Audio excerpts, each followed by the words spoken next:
By integrating organic manures into a fertiliser plan, a farmer will reduce their reliance on chemical fertilisers and improve their economic and environmental sustainability of their farming system. Today we are here on the farm of Sylvester Burke, a tillage farmer based in Arklow, County Wicklow. Sylvester is using organic manures for the last number of years, and he is here today willing to share us his experience. So Sylvester, thanks for your time today. Do you mind giving us a brief background on your farming enterprise? Well, Donal, you're very welcome. My farming enterprise includes a flock of laying hens, and also I grow a range of crops on the farm and on some rented farms locally as well.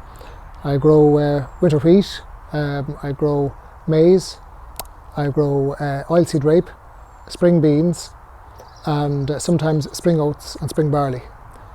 Okay, very good. And what are the main challenges you're facing when growing these crops?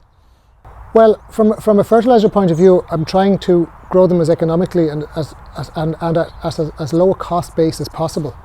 So, given the exorbitant price of fertiliser at up to €1,000 a tonne, I've been looking at ways of reducing that cost by substituting organic fertiliser, poultry manure and cattle slurry as a substitute for chemical fertiliser. And when you're using poultry manure or cattle slurry, these kind of alternative fertilising products to reduce your reliance on chemical fertiliser, are you facing any challenges when using these products on your farm? Well, there can be challenges. They can be bulky and difficult to apply when weather conditions aren't suitable. Now, we're lucky this spring, it's turned out to be a lovely February and ground conditions are very good, and I've been spreading poultry manure here in this field yesterday, and I'm incorporating that into the seed bed now in preparation for spring planting. So this year there's no problem. Other years it can be tricky because you've got heavy equipment.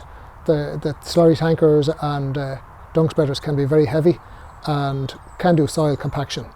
So that's something to be careful about and to watch out for, not to traffic the ground when it's too wet. Okay, so if farmers are willing to take on these alternative fertilising products that are not already using them, what do you think are the main take-home messages for these farmers from your own farming experience? Well, cost saving is the biggest one. I reckon it's saving in the order of 30 to 40 euros per acre at least, and also I think that it's enhancing the soil fertility as well.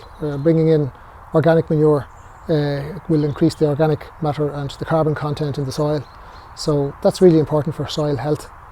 And I think it's a win-win because there's probably too much organic fertiliser on dairy farms and being put out probably too liberally, whereas tillage farms can utilise that very effectively without any yield penalty. And I've noticed even from a crop of maize I grew last year, I put out 5 tonnes of chicken manure to the acre plus 1 bag of urea and no other chemical fertiliser, and that grew a crop of 22 tonnes fresh weight per acre, which was phenomenal.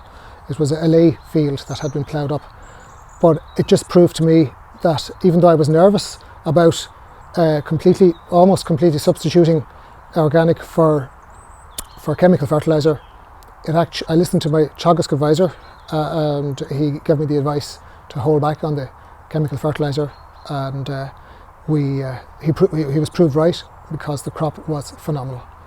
So it has given me confidence to continue using organic fertilisers as a substitute to save on cost and to enhance the soil quality as well. Yeah, so the key message is to account for the nutrient content of the organic manure going on to put trust in replacing the chemical fertiliser usage. Exactly, that's what I think it's all about, and I think that way you're saving a lot, because there's no point in using the same amount of chemical fertiliser and applying organic manure. You're not saving anything there, but using it carefully and selectively, it's a really big benefit, and we really have to do it because to be competitive with our cost base, I think that's something that we need to do more and more of, another challenge will be getting the quantities that we need for larger acreages. That will be challenging. So this spring I managed to get about 160,000 gallons of cattle slurry from two local dairy farmers who were over their limit on nitrates and needed extra land. So it probably makes sense for them to, and others like that, to offer it to, say, tillage growers who can utilise it effectively.